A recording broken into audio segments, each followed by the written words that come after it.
My best friend was aware that my wife was cheating on me with her boss, yet she chose to help keep it hidden because marriage requires effort. Consequently, I initiated divorce proceedings and shared the proof with her husband. Now she is also facing a divorce. I never expected to write something like this, but here we are. This all unfolded over the last 6 months, and I'm finally prepared to recount what happened. I'm Arjun, 34 years old, a senior software architect at a major IT company in Bengaluru.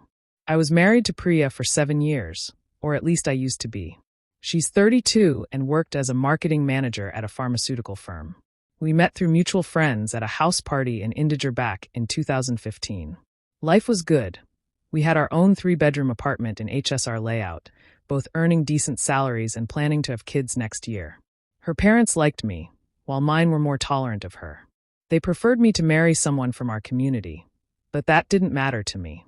We had our circle of friends, our favorite breweries in Koramangala, and weekend trips to Coorg, just a normal upper-middle-class life in Bengaluru.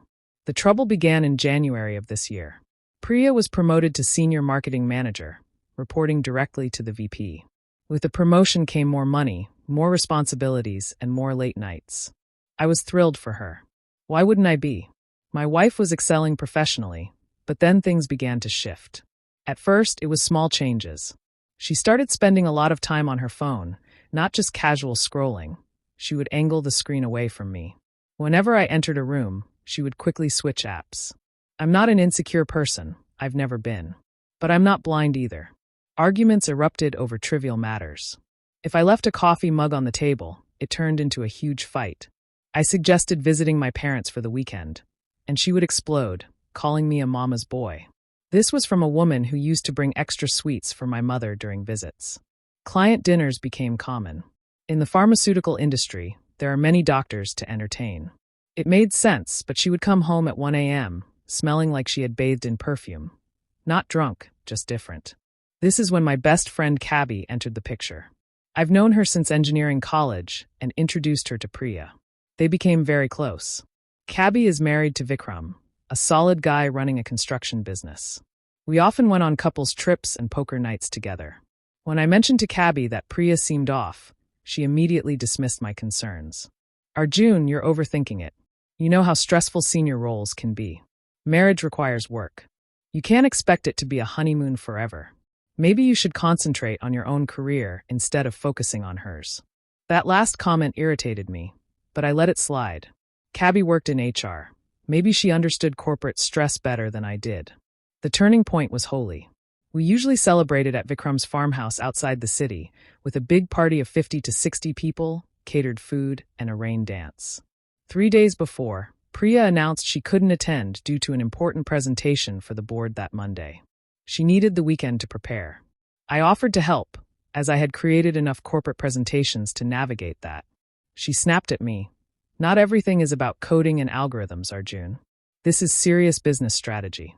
I was working 80-hour weeks building systems processing millions in transactions daily, but sure, her PowerPoint was more crucial. I went to the party alone and made excuses about Priya's work.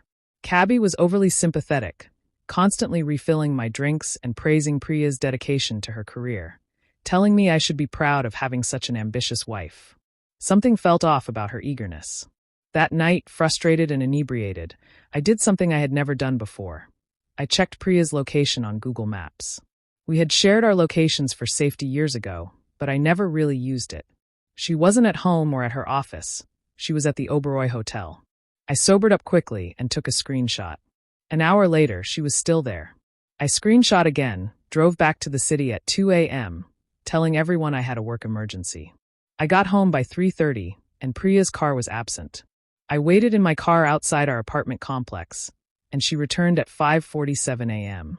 I watched her park, check her appearance in the mirror, spray perfume, and tousle her hair as if she had just woken up. Then she headed to our flat. I gave her 10 minutes before following. I found her in bed, pretending to be asleep. Her work laptop hadn't even been taken out of its bag. "How was the party?" she mumbled when I got into bed. "Good. How's the presentation going?" "Almost done. Just need to review tomorrow." I stared at the ceiling until sunrise, my thoughts racing. My wife had just lied to me without hesitation. The woman with whom I had envisioned my future felt like a complete stranger. But I didn't confront her. No, I'm not one of those emotional types who explode and hand them a chance to gaslight their way out. I'm an engineer. I solve problems methodically. I had just identified a bug in my marriage that needed fixing. Update 1, 3 weeks after the initial post. Thanks for all the feedback on my first post. Many of you called me foolish for not confronting her right away. Others suggested getting a lawyer first. I opted for the latter, but added some extra steps. The Monday after Holy, I took a half day from work, telling my manager I had a medical emergency. Instead, I visited Act Fiber's office with a fake story about suspicious activity on our connection. It's amazing what a 500 rupee note and some IT solidarity can achieve. I got full browsing history for our home network. The frequency of searches for Oberoi Hotel Bengaluru would have been amusing if my marriage hadn't been falling apart.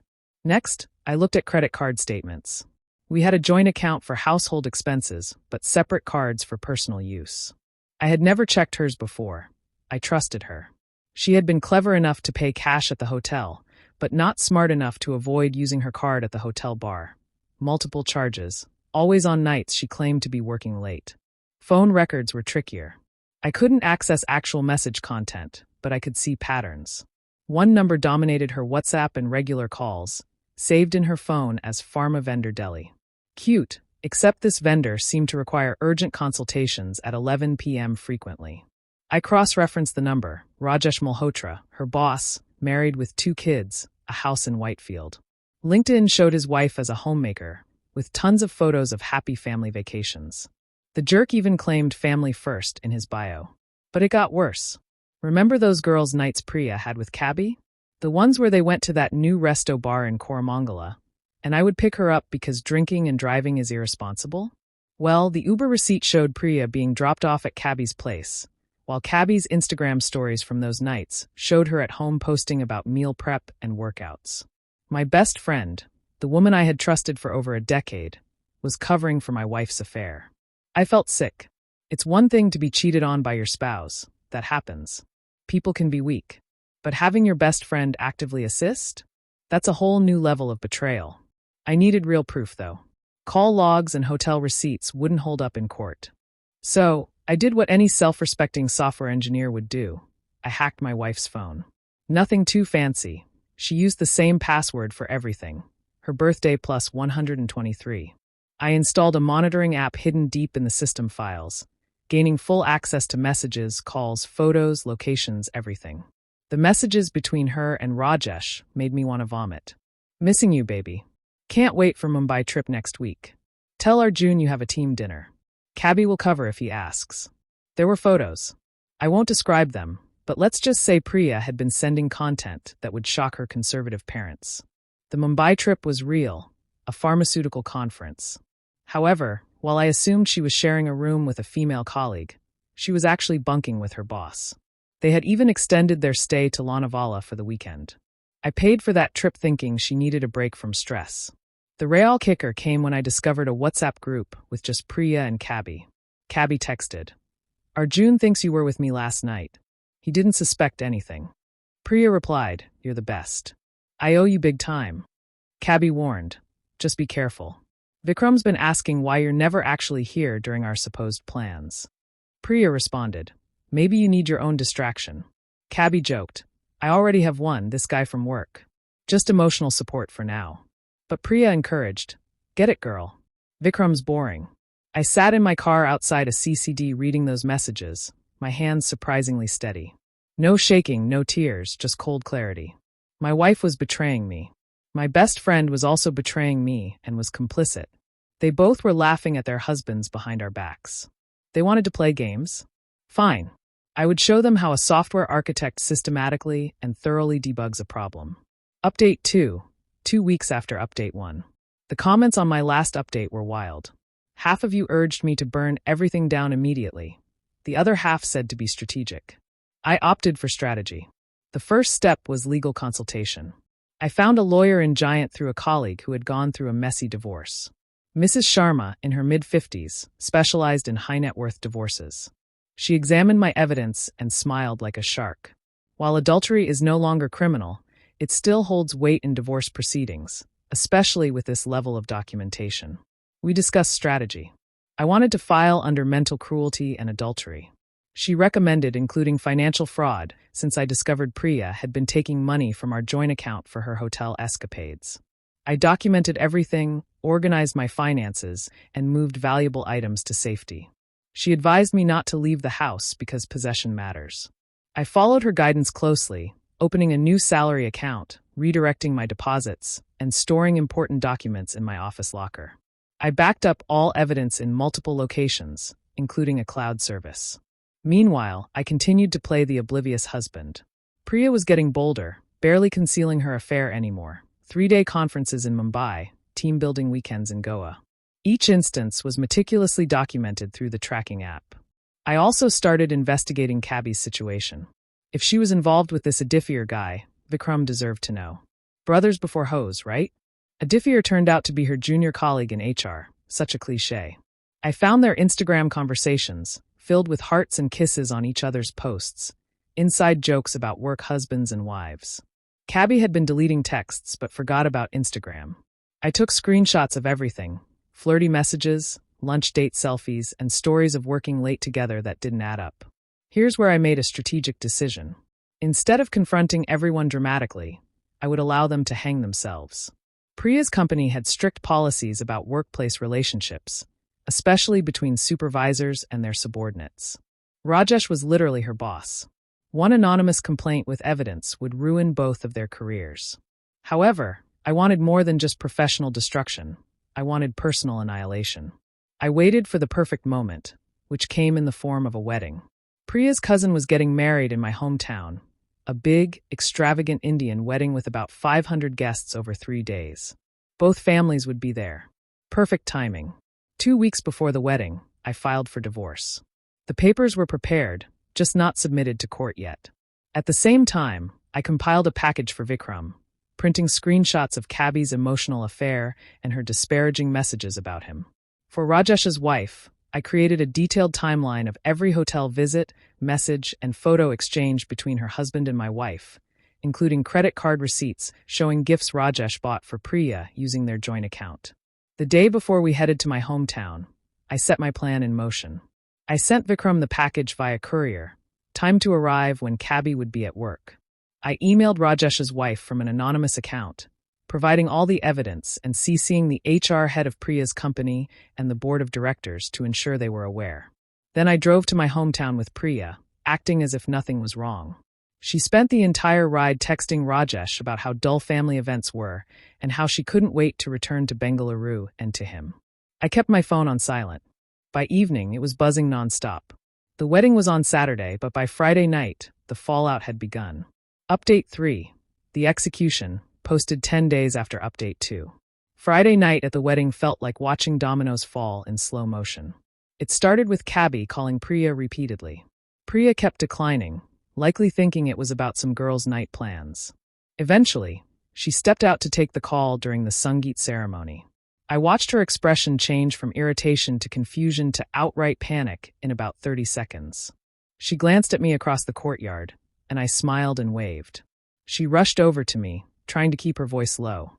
"We need to talk now after the Sangeet." I replied, "This is my favorite song." "Arjun, this is serious." "So is family. Sit down." "Priya, people are staring." She sat down, but I noticed her hands trembling as she typed furiously on her phone. The tracking app showed she was messaging Rajesh saying, "I think we've been caught. Cabby's husband found out about her and Adifir. She thinks someone sent him proof. What if they know about us?" Rajesh replied, "Calm down. No one knows anything." "Oh, sweet summer child." My phone buzzed with an email from my lawyer. Rajesh's wife had contacted her after receiving my anonymous package. She wanted to know if I would testify in her divorce proceedings. I replied, "I'd be happy to help." By the time we returned to our hotel room, Priya was in full panic mode. Vikram threw Cabby out. He received a package with screenshots of her messages with Adifir. "She's staying at her mother's place and thinks you sent it." I was changing into my kurta for the next day, calm as can be. Why would I send Vikram anything? I barely talk to him except at parties. "Because you've been acting strange lately." "Strange how?" "By working and letting you do whatever you want." "That's weird." She stared at me, trying to read my expression. I played enough poker to keep my face neutral. Do you know something? I laughed, actually laughed. Know what? That my wife has been sleeping with her boss for the last 6 months? That my best friend has been covering for her? That you've been using our money to pay for hotel rooms? That specific something. The color drained from her face. Arjun, I can explain. No need. The divorce papers are in my laptop bag. I've already filed. You'll be served officially once we return to Bengaluru. She shifted from shock to tears to anger in record time, screaming about how I didn't pay attention to her and how Rajesh understood her ambitions. You're holding me back. Holding you back. I celebrated every promotion, supported every late night, never questioned your client dinners. But sure, I'm the villain here. You don't understand the pressure I'm under. Rajesh helped me navigate right into his bed. She threw a glass at me, and I sidestepped it. Years of playing cricket finally paying off. You want to make a scene at your cousin's wedding? Go ahead. Explain to your parents why their perfect daughter is getting divorced for adultery. That silenced her. Image meant everything to her family. What do you want? She finally asked. I want my apartment, my car, and my dignity. You can have everything else. That's fair. More than fair. Check your phone. By the way, your boss might need some consolation. She grabbed her phone. There were multiple missed calls from Rajesh. She called him back, and I could hear him yelling from across the room. His wife had not only kicked him out, but also forwarded all the evidence to his elderly parents and their family WhatsApp group. The real cherry on top? An email notification popped up on her phone. Subject line: regarding your employment. Urgent. She opened it, hands shaking. It was a termination letter, effective immediately. The HR head had received an anonymous complaint with extensive evidence of sexual misconduct between a VP and his direct report. Both parties were being terminated for violating company policy. You destroyed my career, she screamed. No, you destroyed your career when you chose to sleep with your married boss. I just made sure HR knew about it. She lunged at me, nails out. I grabbed her wrists, firm but not painful. We're going to go downstairs, smile for the family, attend this wedding, and then quietly separate. If you make a scene, I will release everything to both our families. Every message, every photo, every hotel receipt. Your choice. She collapsed onto the bed, sobbing, not out of regret, but because she got caught. The next morning, she gathered herself. We attended the wedding like the perfect couple. I even danced at the Barrett. Inside, I felt nothing but relief. My phone kept buzzing with updates. Vikram had changed the locks on their house. Cabby was begging him to reconsider. Rajesh was threatening to sue for defamation until his lawyer reminded him that truth is an absolute defense. By Sunday evening, when we returned to Bengaluru, Priya had shifted from apologetic to vindictive. I'll take you for everything in the divorce. Try it. I have enough evidence to bury you in court. You're such a Arjun. Always so cold, so calculating. And you're a cheater who got caught. At least I own what I am. That night, she moved out to her parents' place, telling them we were having differences. I let her save face with family for the time being. Final update. The aftermath, posted 1 month after update 3. It's been a month since everything happened, and I thought you all deserved a final update. The divorce was finalized last week. Priya initially tried to fight for the apartment, but her lawyer looked at the evidence and advised her to accept my offer. I kept the HSR layout apartment and my car. She got the investments we had made together, about 15 lakhs total. A clean break. She remains unemployed. Turns out getting fired for sleeping with your boss makes you virtually unhireable in Bengaluru's pharmaceutical industry. Word travels quickly. Last I heard, she was considering moving to Delhi for a fresh start. Rajesh's life imploded spectacularly. His wife didn't just divorce him. She took him for everything. After 30 years of marriage and 2 kids, he lost the Whitefield house, pays hefty alimony, and only gets supervised visits with his children. His own parents disowned him after seeing the messages he sent my ex-wife. He reached out to me once, with some nonsense about how men should stick together. I forwarded that message to his ex-wife's lawyer, and haven't heard from him since. Cabby and Vikram are still in divorce proceedings. He's not budging on keeping the house and primary custody of their daughter. The court is likely to rule in his favor, given the evidence of her affair and the fact that she was facilitating another affair while neglecting her family. The best part, Cabby tried to turn our friend group against me, sending messages about how I invaded her privacy and ruined her marriage over nothing. I responded with screenshots of her calling Vikram boring and planning to cover for Priya's affair. The group chat fell silent. She's now persona non grata. Adifir, her emotional affair partner, also got fired. It turns out their company has the same strict policy regarding workplace relationships. Who knew HR managers should follow HR policies? As for me, I'm doing better than expected. I hit the gym harder, started therapy to process the betrayal, and focused on work. I got promoted to principal architect last week. Funny how much career growth happens when you're not wasting energy on a cheating spouse. I've also started dating casually.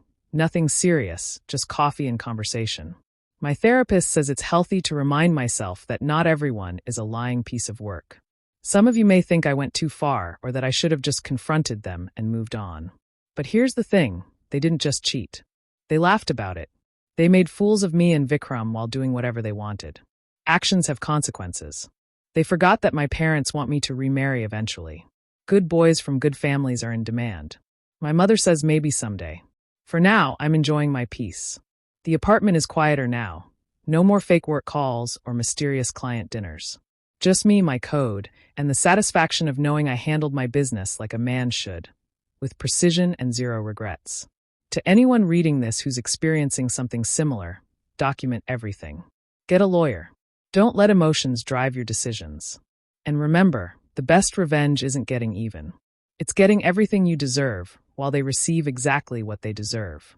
Karma can be quite the force. Sometimes she just needs a little nudge. That's all from me. I'm going to delete this account and move on with my life. Thanks for following along. Remember, if they'll cheat with you, they'll cheat on you. And if your best friend covers for a cheater, they're showing you their true colors. Believe them. Peace out. Edit. For those asking, yes, this is real.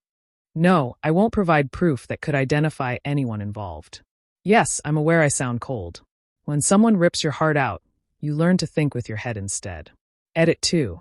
To those asking why I didn't try counseling, would you attempt to fix a phone that's been smashed with a hammer? Some things aren't worth salvaging. Edit 3. To the person claiming I'm a toxic male who couldn't satisfy his wife, she seemed pretty satisfied with my alimony offer of 0. Stay mad. Thank you so much for watching until the end. If you genuinely enjoy our videos, please like, share, and subscribe. Have a great day.